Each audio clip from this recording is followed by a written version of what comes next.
Hi guys, it's Dr. Pam, and I thought I would just take some time to throw in some questions.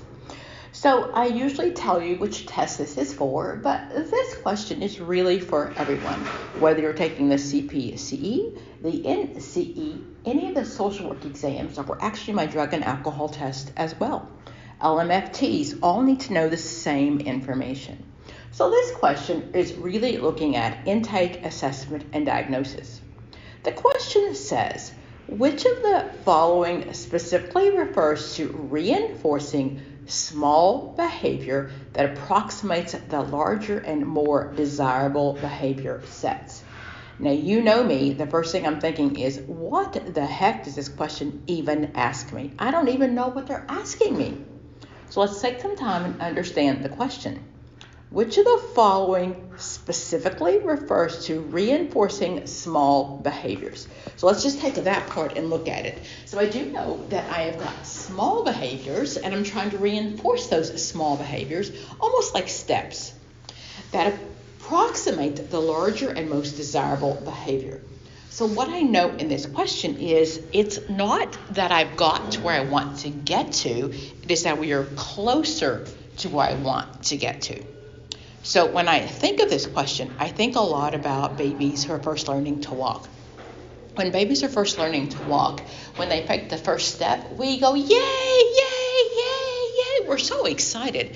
However, is that all we want? Do we just them to want to take the first step? We really don't. We really want them to be able to walk. So I know that it's small steps toward the behavior, and I know that just by reading the question. So let's go back and let's look at our four choices. So systematic desensitization, classical conditioning, operant conditioning, or shaping.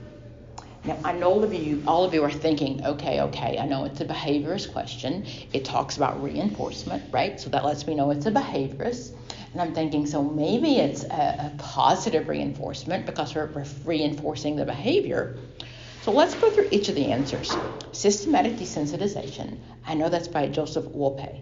And Joseph Wolpe talked specifically about flooding, not flooding, but he talked about slowly being sensitized to the new information. It was specifically used for phobias. For example, if you're afraid of spiders or snakes or anything like that, he suggested between 5 and 10 actual steps before you get there. The first one he would say would be actually think of a picture of a spider. And there would be between 5 and 10 steps. So slowly we are getting you used to the phobia. In the question, I'd be looking specifically for the word phobia or spiders or snakes or something that's an irrational fear. The second one I said is classical conditioning. Of course, that takes me to Skinner. I'm looking for the words unconditioned response and unconditioned stimuli. So remember, the response is something that my body does anyway. The dog salivated no matter what, right? The stimuli was the food, and of course we use the bell to pair the two things. I think about that when I think about my own children. If you've seen any of my other videos. So when I'm at the mall now, and my children are definitely all grown, my youngest one is 20.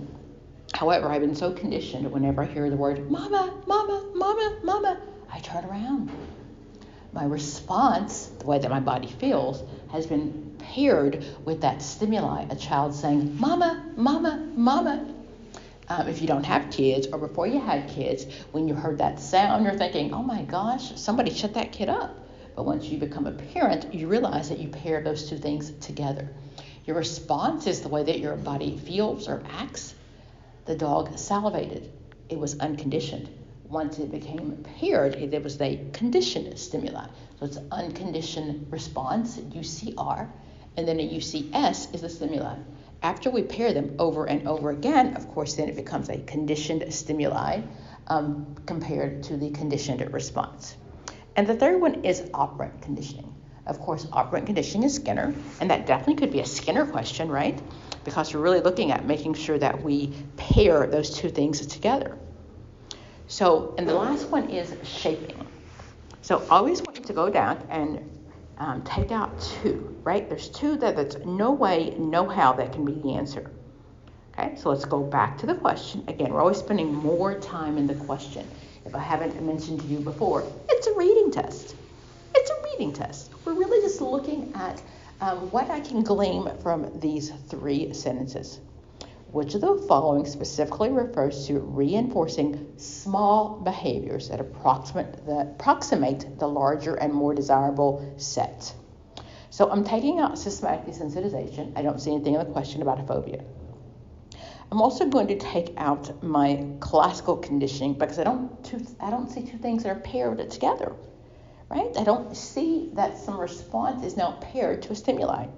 So now I'm between shaping and operant conditioning. And no matter what test you're taking, this is where I want you to be.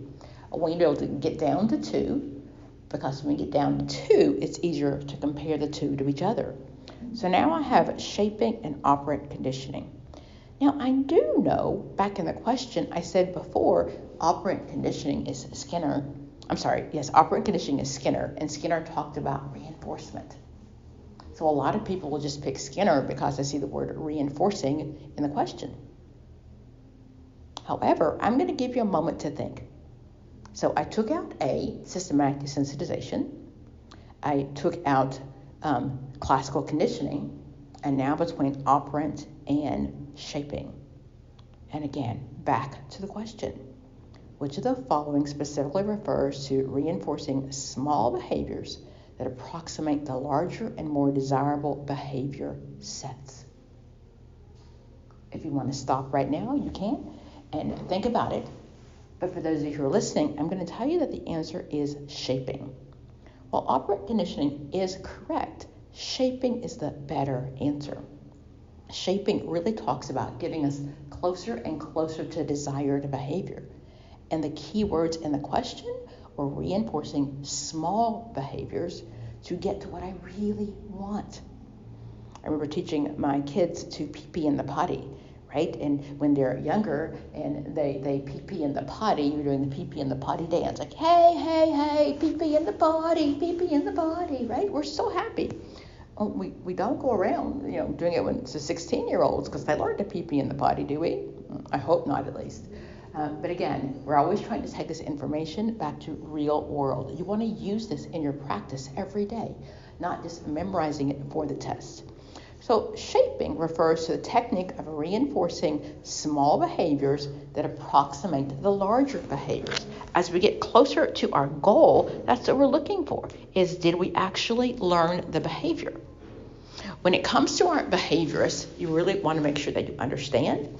Skinner is operant conditioning, and I have another YouTube on operant conditioning. That's the positive and negative reinforcement. Be sure you go back and watch that one because a lot of people get confused with that one.